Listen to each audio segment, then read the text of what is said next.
გამარჯობა, ეს ვასმედია და მე მისი უგამოცდოდ გაჭითული წამყვანი ვასიკო სუბიექტურ ოდიშვილი ვარ. ნათქვამია, სწავლის ძირი მწარე არის კენწეროში გატკბილდებისო, თუმცა განათლების რეფორმა აბა ეხა რისი რეფორმა, რომ რამე ეპოქალურ ცვლილებას არ დაუდოს სათავე. ხო და რაც აქამდე განათლებაში მწარე იყო, მწარე აღარ იქნება. რა, არ გჯერათ, ხო? ახლავე დაგაჯერებთ. დამიტყვეთ ერთი სწავლის ძირიც. 2020 წლიდან საქართველოში ერთიანი ეროვნული გამოცდების ჩატარების წესი იცვლება. სიახლეების საზოგადოებას დღეს განათლების მინისტრმა და შეფასებისა და გამოცდების ეროვნული ცენტრის ხელმძღვანელმა გააცნეს. პრეზენტაციაზე ცნობილი გახდა, რომ 2020 წლიდან აბიტურიენტებისთვის ზოგადი უნარები სავალდებულო აღარ იქნება და არჩევითი საგნების ნუსხაში გადაინაცვლებს. ასევე წელს მე-11 კლასელები გამოსაშვებ გამოცდებს აღარ ჩააბარებენ. მე-11 კლასელებს განსაკუთრებით მოსწონთ სიახლე, ისინი ამბობენ, რომ იქნებიან უფრო მოტივირებული და ერთიანი ეროვნული გამოცდებისათვის უკეთ მოემზადებიან. ბატონო, თუ არ გჯერათ. არა, ახლა ამ ბუნდოვანი გადაწყვეტილებით განათლების ეფექტური სისტემების საერთაშორისო რეიტინგში კი ვერ წავიწევთ წინ, მაგრამ აბა მოსწავლეების ბედნიერების ინდექსი ნახეთ თქვენ? ისეთი ზეიმია სკოლებში 90-იან წლებში შუქის უცაბედად მოსვლის მერე ეგეთი ერთსულოვანი სიხარული პირველად ვნახე. უცნაური რეფორმა მე-11 კლასელებისთვის გამოცდების გაუქმებით დაიწყო და მე-12 კლასელებისთვის გამოცდების გაუქმებით გაგრძელდა. აფსოს, ახლა მე-13 კლასელებიც ყავდეს, ისევე ტრიუმფით დავამთავრებდით განათლების რეფორმას, როგორც დაიწყო. თვითონ ამ რეფორმის ავტორი კი სასწრაფოდ პარლამენტში დაიბარეს ახსნა განმარტებისთვის. ხო და ერთი დროზე მანახეთ რა უნდათ ამ ნოვატორი კაცისგან, სანამ განათლების მინისტრის პარლამენტში დაბარების წესიც არ გაუუქმებია. ნამდვილად მიმაჩნია, რომ გამოცდების ესე ერთი ხელის მოსმით გაუქმებით რეფორმა სკოლაში არ უნდა დაწყებულიყო. აი ამ გამოცდას რო აუქმებთ, იმიტომ რომ სკოლა განათლებას არ აძლევს. ამით განათლების ხარისხი როგორ იზრდება და ეს ნამდვილად უნდა აგვიხსნათ და დაგვისაბუთოთ. არასწორი აქცენტები დაისვა, რომ ჩვენ ვებძვით რეპეტიტორებს, ეს ნამდვილად ესე არ არის.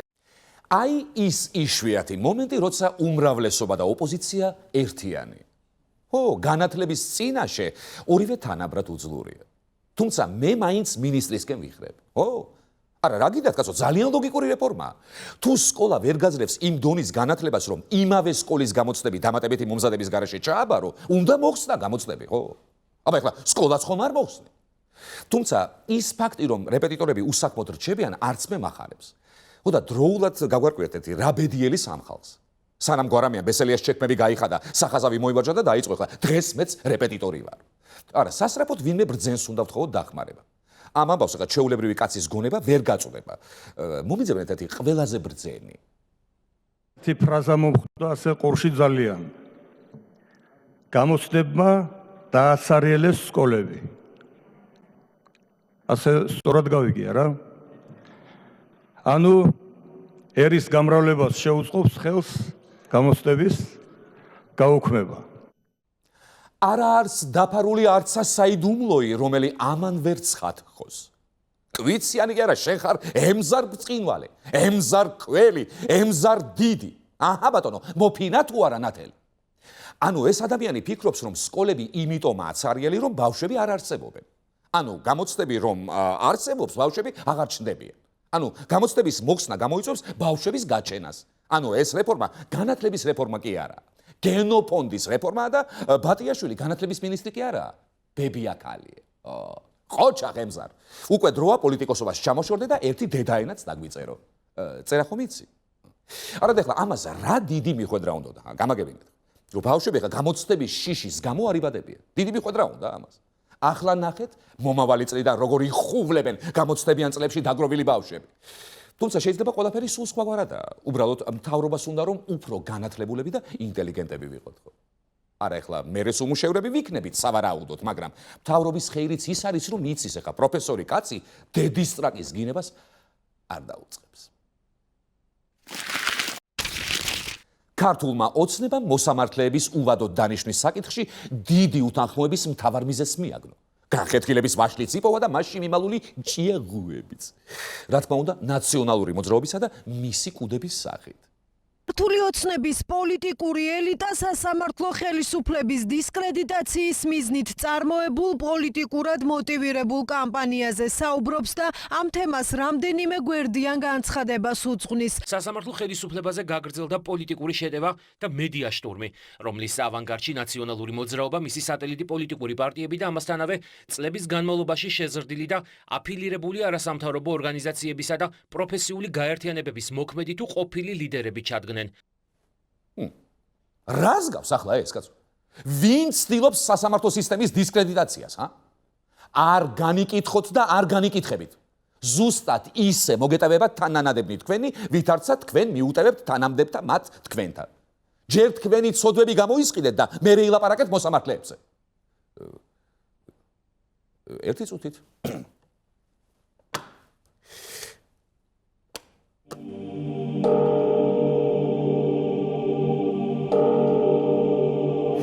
მოკლედ, ქართული ოცნების პოლიტსაბჭომ იმსჯელა და დაასკვნა, რომ სასამართლო სისტემა გაუმჯობესებული.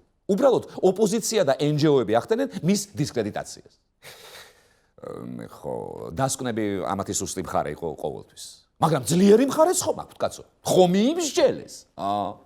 თორემ ეხლა ნაცებს ვინმეს დისკრედიტაცია რომ უნდათ, ეხლა თავიანთი რეპუტაციის პატრონები ადგებოდნენ და ქებას დაუწყებდნენ, კაცო. ამას კი არ იტყოდნენ.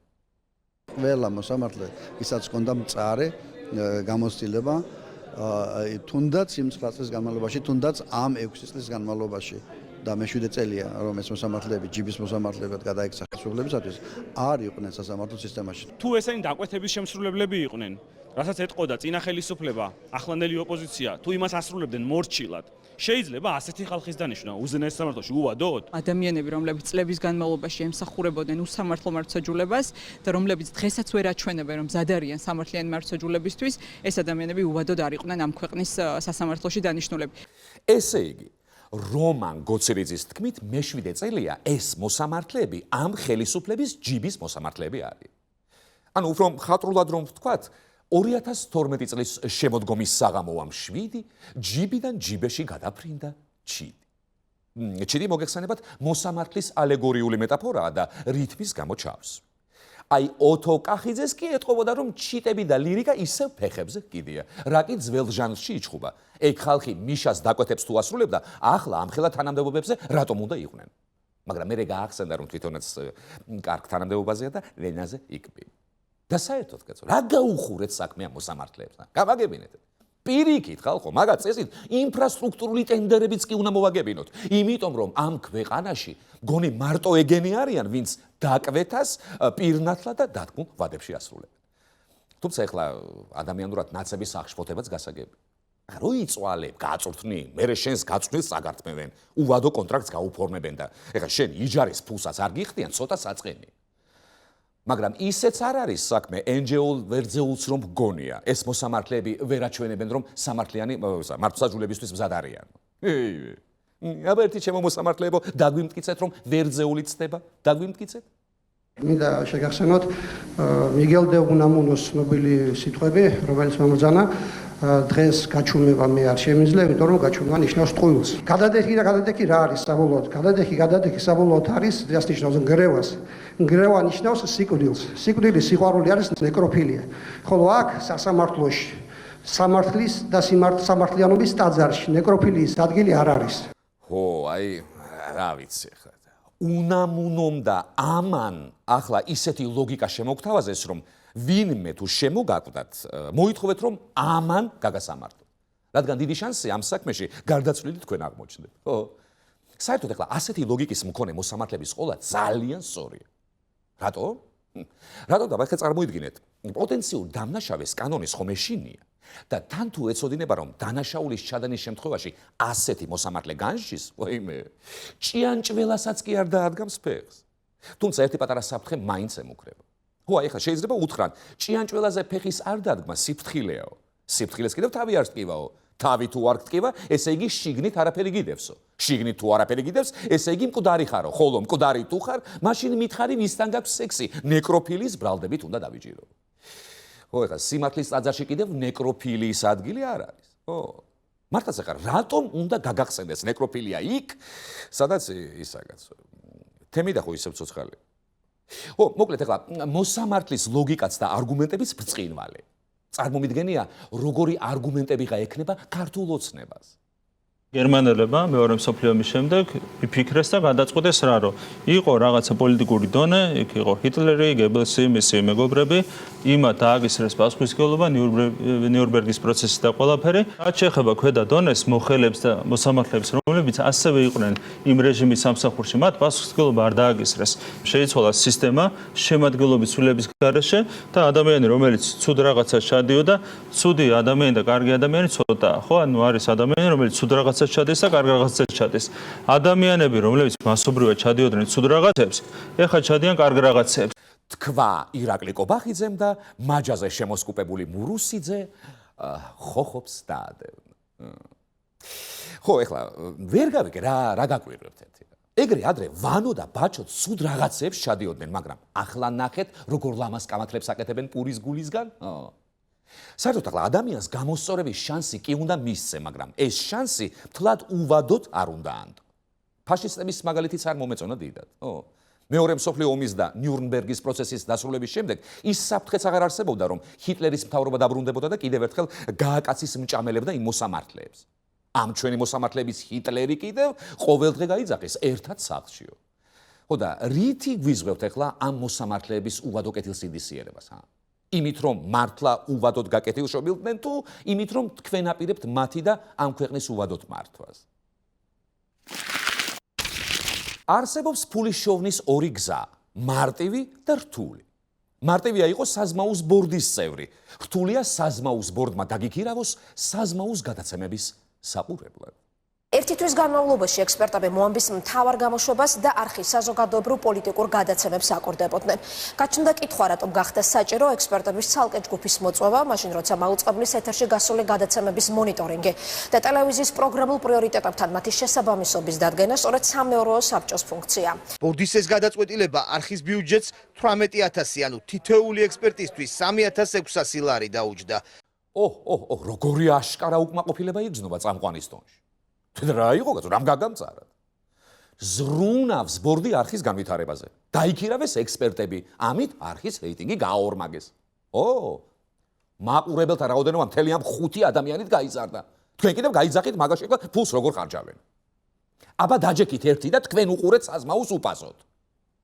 მოკლედ ძალიან სწორი მიდგომა. ბორდი მიხვდა, რომ საკუთარი თავის შეცნობა განვითარების ერთადერთი გზაა. და მინდა გაგაფრთხილოთ. თვით შემეცნების რთულ გზაზე ბევრი შინაგანი ნაგავისთვის გიწევს თვალის გასწორება. თავიდან ახლა ამ ნაკლოვანებებს გაურბიხარ. თავს იტყუებ, ეგ ჩემი არ არის, მე კარგი და ლამაზი ვარო, მაგრამ სამწუხაროდ, შენი მენტალური ნაგავი მაინც შიგნით რჩება და შეიძლება სიზმარშიც კი მოგევლინოს საზმაუს რომელიმე გადაცემის ფორმატი. ამ დროს შენი გაგჭირვებია კაცო. ოფში გაწურული იღვიწებ და ექსპერტები ასეთ შეფასებას გაძლევენ. უშუალოდ გადაცემის დროს უკანა ხედი იყო ნიუსრუმი, სადაც ზოგჯერ მიდი-მოდიან ადამიანები, მათ შორის პალტოში გამოწყობილი, რაც არ ტოვებს მაინც და მაინც კარგ შთაბეჭდილებას. წამყვანმა უფრო დინამიურად წაიყვანოს გადაცემა. სხეულის ენაში მეტი სილაღე და მოქნილობა. გადაცემის წამყვანს ხელში ეჭირა და მარაოსავით აფრიალებდა წარწერას მოამბე. აი ზუსტად ამ მოამბის ფრიალის ბრალია ყველაფერი, რაც საზმაუზე ხდება. ბიჭო, გააჩერე რა შედალოცილიშვილო, ხო ხედავ რა რო გიპერავთ. წინ მარაოს ფრიალი უკან ვიღაცა პალტოთი დადის. დედა კლიმატის რა არეულია ამ არხზე. ხო, ახლა შეიძლება ეს იმიტომ აფრიალებდა, რომ იმ პალტოიანს დაცხა და უნიავებდა. თქვენ კიდევ თქვენ ბორდაშენებულებო, ვინმე თუ აპირებდა არხის ყურებას. გაგეფრთხილებინათ ეს ხალხიც და მოიქცეოდნენ ისე როგორც წესია. აბა ასე თვითონ საიდან უნდა მიმხდარიყვნენ, რომ ვინმე უყურებდა. ახლა რაც შეეხება ექსპერტებს, მე თუ მკითხავთ, ამ შეფასებების გასაკეთებლად სულ არ იყო საჭირო ექსპერტების დაქირავება. დაგეპოსტათ ერთი Facebook-ზე, რას ფიქრობთ ჩვენს გადაცემაზეო და უკეთეს შეფასებებს წაიკითხავთ კომენტარებში. ყველა ქართველი ექსპერტი არ ვართ, კაცო. რით გჯობდნენ ახლა ეგენი? ექსპერტს ვეძახით, ვინაიდან ამ შემთხვევაში სხვა სათაურს ვერ მოვუძებნით, მაგრამ ეს არ არიან მედია მკვლევარები, ხო? ეს არის ჩვეულებრივი მოაზროვნე ადამიანი. მოაზროვნე. იცით როდენის ამ ქანდაკებას თავდაპირველად რა ერქვა? მოაზროვნე მოამბის ყურების შემდეგ. არა, ახლა მოაზროვნეები თუ არიან, კი ღირს დაკირავება 18,000 ლარად. და ნუ აკრიტიკებთ, ძალიან გთხოვთ, ნუ აკრიტიკებთ, თორემ ახლა შეეშინდება ბორცს, მოაზროვნეებს შეეშვებიან, შემდეგ წელს მარტო 100 ლარს გამოყოფენ და გამოყოფლებს დაიქირავებენ. არა, დასკვნებში ახლა კი დიდათ არაფერი შეიცვლება, უბრალოდ ეს მოაზროვნე ჟღერს ძალიან კარგად. ის ახლა ბორდმა თუ დაიქირავა სხვა უფრო მოაზროვნე ბორდი.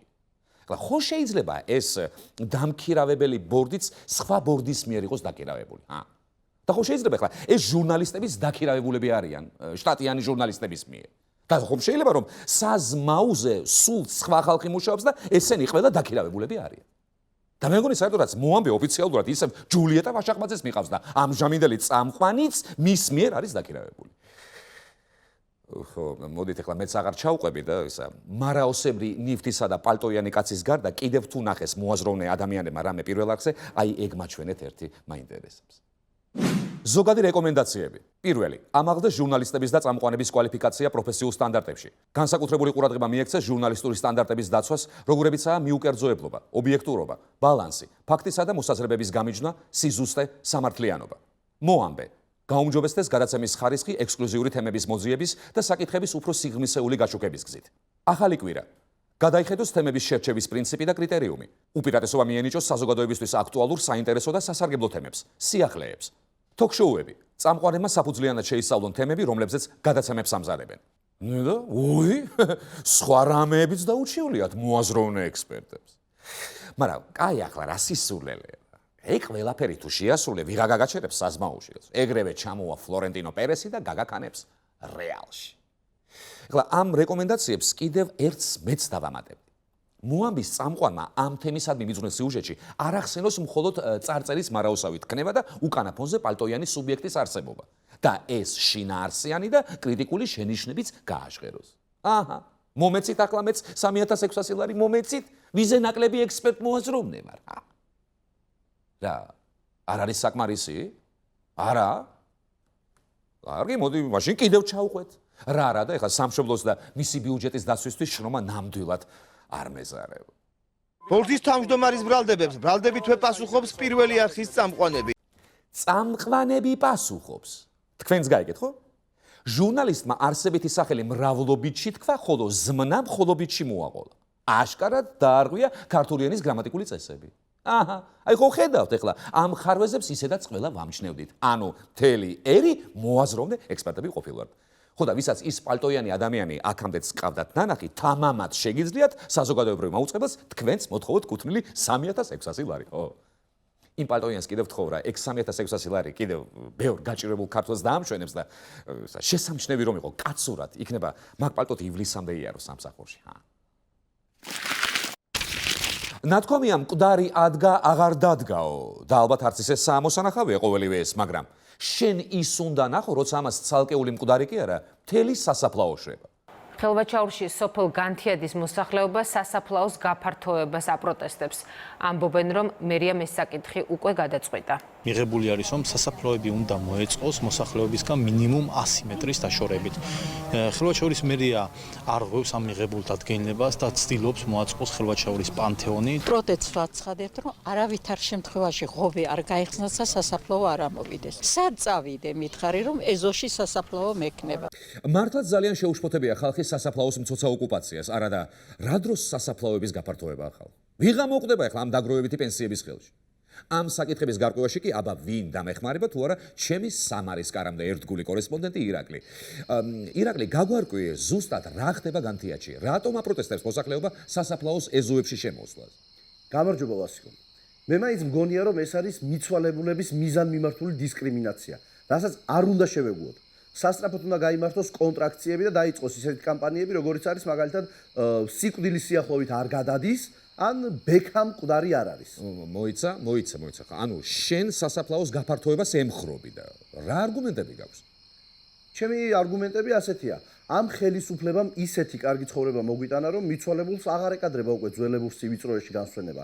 ამერიდან ერთადგილიანი საფლავებიც აღარ უნდა გაიცეს, ხოლო ეხლა თუ მაინც გაიცემა ესეთი საფლავი, უნდა კონდეს აუცილებლად მითხრის პერსპექტივა. არა, მაინც ვერ გავიგე ხა, რა არის კარგი იმაში სასაფლაო რო ეზოში შემოდის? მაგას რა ჯობია, კაცო? სასაფლაო ეზოში თუ გექნება, ყველაზე კარგია ეგ უცბად გადმოირბენ, როცა დაგჭირდება, გადმოირბენ. მე ხა ერთხელაც ვეღარ გადმოირბენ, მაგრამ ხომ გადაირბენ. და ეგეც არ იყოს ახლა საფლავი რომ ეზოშია, თავის ცოცხალი გონია ადამიანს. სად ვეღარ გადმოებენ კაცო, ნუ იწევლები ერთი კაცო. შენ ის მითხარი ხა სასაფლაოზეც ხომ რა პროტესტებს ახლა ამ ამბავს ვინმე? კი, ვასიკო, კი. თვითონ მიცვალებულებშიც გამოუჩნდა ამ ამბავს რამდენიმე მოწინააღმდეგე და შეშფოთებულები აცხადებენ, არ გვინდა ცოცხლებთან ახლოს რომ იყოს სასაფლაო. თქვენი ჭიქების წყარუნი აქ იზედა ზარების რეკვად ჩაგვესმის გასყდა თავიო. ვაუ, კაცო, რებს ლაპარაკობ შეგა გადამრეკო. რაღაც ცოტა აურია, ხო იცი? თორე სახაზეც არ მომწონხარ. ეგრე რატო ჩანხარ? რომელი კამერა წაიღე შენ? რა კამერა ვასიკო? რა კამერა? აბა შენ რანაირი მეგობარი ხარ ხა მითხარი რა. ამდენი ხანი რო არ მომიკითხავ, ცოცხალი ვარ, მკვდარი ვარ, რომ არ გაინტერესებს. ჩამოდი ერთი ეზოში, ჩამოდი. ეზოში ვარ ვასიკო შემოსული. ჩამოდი უნდა გნახო. რა ხდება, რა არის ეს? ჩამოდი. მან რა საკეთებ, კაცო? ეზოში ვარ. ჩამოიყვანეთ, კაცო, კი არ და უпроსტად აბისა. ამოიყვანეთ, თორემ გაიგუდება. ბიჭო, არ მომიტანეთ ბარი და მე მივხედავ ისე. ბოდიში რა უკაცრავად, შემდეგ შაბათს დაგიბრუნდებით. აქ ვასმედია. ხო.